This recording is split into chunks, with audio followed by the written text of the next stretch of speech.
Hey Dad, you should make something cool.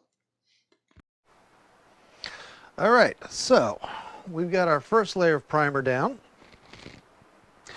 and we've kind of got some mixed results. Now, on the headstock, I think we're coming out looking pretty good. I think a little bit around the edges, just kind of some tidy up, but other than that, we've got a nice even layer. We look across here and we can see that we are nice and smooth, so I think we've got everything. I think everything that was in there as far as damage on the original woodwork, we've sanded that out, and I think we're good there. And I think one more quick layer of primer, and the neck and headstock are ready for color. Absolutely no problems. Now, the body is a slightly different story. Now, let me grab it here. I've got it hanging over here on the side, drying. Now, right off the bat, you can take a look here. We can see on the primer, I kind of oversprayed a little bit right across here, so we've got a little bit of a run down there. That's just let it dry completely, so we'll let it dry overnight, and I can just knock that back, and the second layer should take care of that with no problems. Other than that, though, so the top side, we're looking okay. The armrest cut here, it's a little bit of a notch, so I think I need to do a little more shaping right through there. Not a big deal.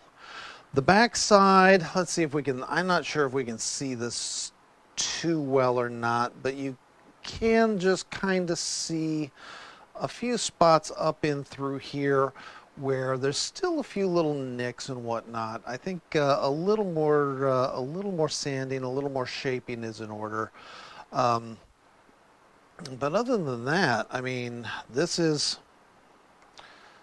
I think another layer of primer, and this one will be ready for color after we get all the shaping knocked out. So I think, we've got a little bit of work to do on the body. This is not a huge surprise. All right, hang that back up and let that keep drying. At this point, though, I think it is let that dry completely, and then we can start fine-tuning the shaping on it. The primer is also acting a little bit as a filler, so we can, we can start getting some of the imperfections done. I don't need to sand it back all the way to bare wood. It actually, at this point, the more paint that I leave on, the more it acts as a filler, so life is all good there. I don't know what happened, but my mic started dying at this point, so I'm switching to voiceover. This is good as I can now time-lapse the grinding work of getting this shape tuned the way I want it. Also, apologies for my voice. Sinus infections are no fun, and this one hit me pretty hard.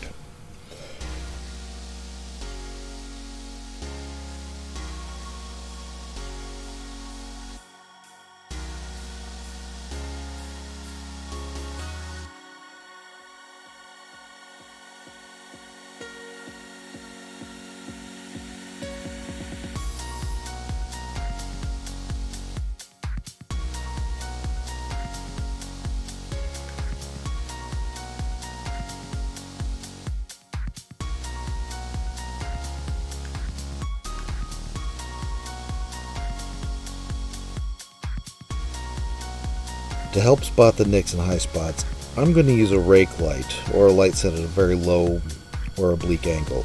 Now, as you can see, raised areas are now highlighted, and gouges and low spots are now shadows.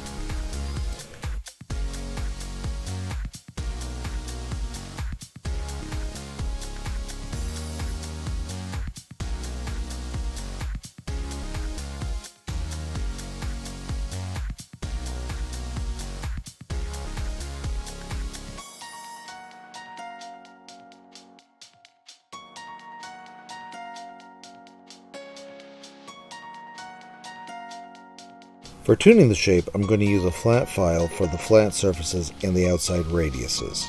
For the inside radiuses, I have a rounded file that can get in without gouging the surface. This is going to be a painstakingly slow start. I have a couple of spots that I know need to be smoothed out, so I can begin there, filing through the paint until I hit bare wood and getting it down level so that there are no shadows or highlights across the surface. I have a clean paintbrush that I'm using to frequently clean the teeth of the file as well as the surface I'm working on. Keeping dust out of the light will help me make the shape more accurate.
One thing that I kinda kept missing until now was this high spot on the arm cut.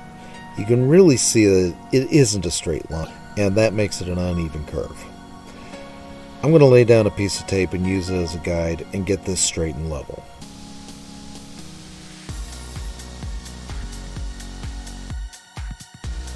Now this one is tough to see with the overhead lights on, so I'm going to turn them off and just use the oblique light until I have the line where it needs to be.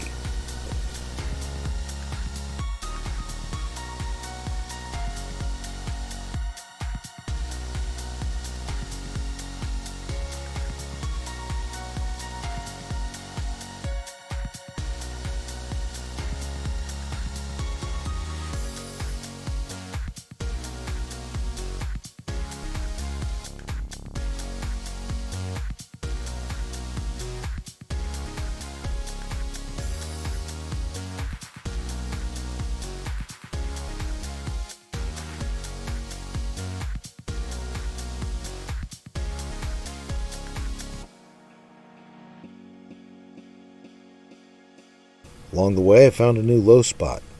Since I'm having to cut down the side to straighten the line anyway, I'll slowly take the surface down until the dip is gone. The trick is to remember to file the entire surface of the cut so that I get a nice smooth surface across the entire piece.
Now for the paint run. It's a simple fix, but I have to be careful so I don't overdo it and leave a depression in the paint. High grit sandpaper, frequent checks by hand, and a lot of patience.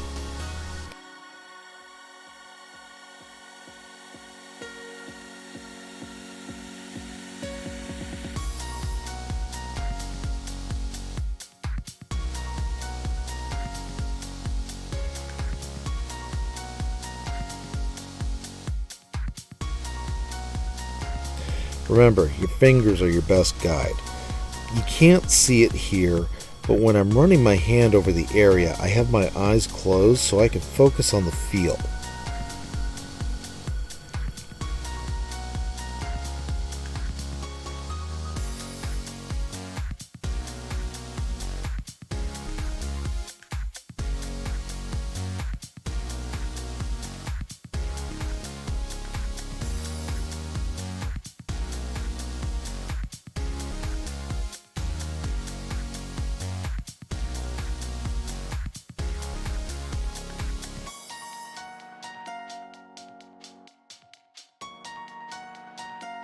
Since I'm tuning all the carving anyway, I can take the time to fix the horns. When I was stripping the paint from this, I got a little carried away and left the surface with these little facets that just look ugly.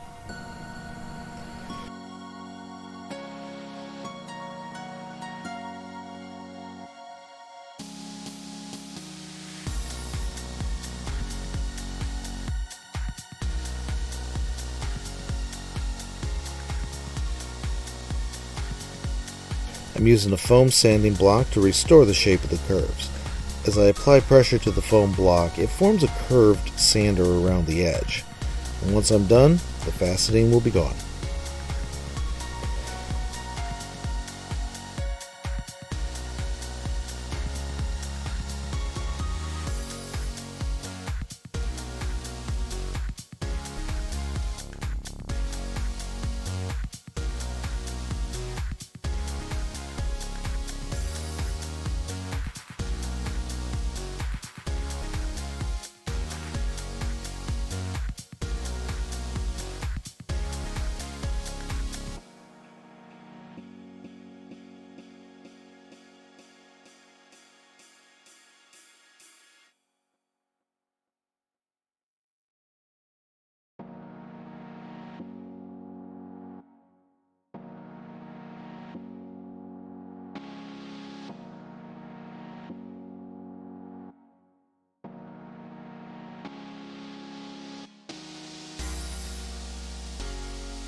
I'll finish this with a once over just to knock down any bits sticking up from the paint. I'm not even using any pressure, this just using the flat surface as a guide.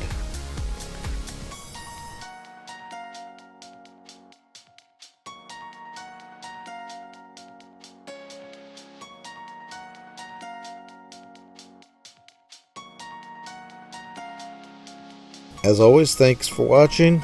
If you found this useful and entertaining, please click like, and I'll see you in the next video.